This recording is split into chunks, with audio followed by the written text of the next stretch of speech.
Assalamualaikum warahmatullahi wabarakatuh. Perkenalkan, saya Farhan Al-Fataya dengan NIM C1C022143 dengan mata kuliah metodologi penelitian.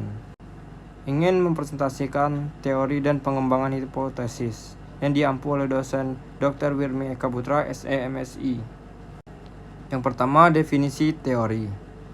Teori adalah suatu konseptualisasi yang umum. Konseptualisasi atau sistem pengertian ini diperoleh melalui jalan yang sistematis. Suatu teori harus dapat diuji kebenarannya. Bila tidak, dia bukan suatu teori. Yang kedua, deskripsi teori. Deskripsi teori dalam suatu penelitian merupakan uraian sistematis tentang teori, atau bukan sekadar pendapat pakar atau penulis buku, dan hasil-hasil penelitian yang relevan dengan variabel yang diteliti. Berapa jumlah kelompok teori yang dikemukakan akan tergantung pada luasnya permasalahan dan secara teknis tergantung pada jumlah variabel yang diteliti. Langkah-langkah untuk melakukan pendeskripsian teori adalah sebagai berikut.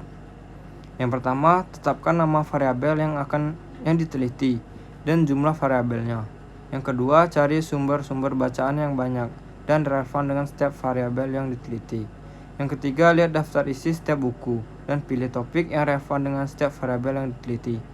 Yang keempat, cari definisi setiap variabel yang akan diteliti pada setiap sumber bacaan.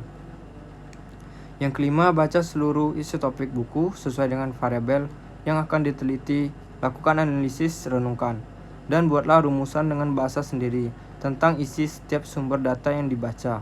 Keenam, deskripsikan teori-teori yang telah dibaca dari berbagai sumber ke dalam bentuk tulisan dengan bahasa sendiri. Yang ketiga, definisi hipotesis. Hipotesis berasal dari perkataan hypo atau hypo dan tesis atau desis.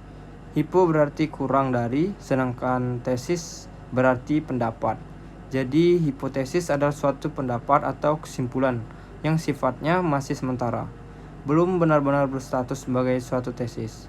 Hipotesis memang baru merupakan suatu kemungkinan jawaban dari masalah yang diajukan. Istilah hipotesis telah didefinisikan dalam berbagai definisi. Di antaranya adalah, menurut James E. Crichton, hipotesis merupakan sebuah dugaan tentatif atau sementara yang memprediksi situasi yang akan diamati. Yang kedua, menurut John Webes, hipotesis merupakan prediksi yang baik atau kesimpulan yang dirumuskan dan bersifat sementara. Hipotesis diadopsi untuk menjelaskan fakta-fakta atau kondisi yang diamati dan untuk membimbing dalam penyelidikan lebih lanjut. Yang ketiga, menurut Goody dan Han, hipotesis merupakan sebuah proporsi yang harus diuji. Yang keempat, menurut Langberg, hipotesis merupakan sebuah generalisasi yang bersifat tentatif, sebuah generalisasi tentatif yang valid yang masih harus diuji. Keempat, karakteristik hipotesis. Karakteristik: setelah hipotesis dirumuskan, maka sebelum pengujian yang sebenarnya dilakukan, hipotesis harus dinilai terlebih dahulu. Untuk menilai kelayakan hipotesis, ada beberapa kriteria atau ciri hipotesis yang baik yang dapat dijadikan acuan penilaian.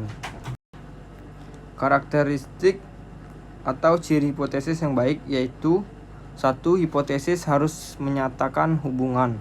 Yang kedua, hipotesis harus sesuai dengan fakta.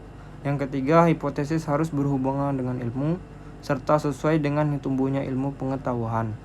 Keempat, hipotesis harus dapat diuji. Yang kelima, hipotesis harus sederhana. Keenam, hipotesis harus bisa menerangkan fakta. Yang kelima, bentuk rumusan hipotesis. Rumusan hipotesis dapat dikelompokkan menjadi 3 macam, yaitu 1. Hipotesis deskriptif adalah dugaan tentang nilai suatu variabel mandiri, tidak membuat perbandingan atau hubungan. Yang kedua, hipotesis komparatif adalah pernyataan yang menunjukkan dugaan nilai dalam satu variabel atau lebih pada sampel yang berbeda.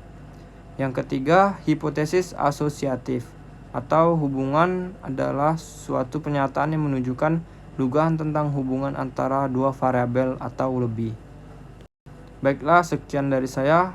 Bila ada kekurangan mohon dimaafkan. Wabillahi taufiq wal hidayah. Wassalamualaikum warahmatullahi wabarakatuh.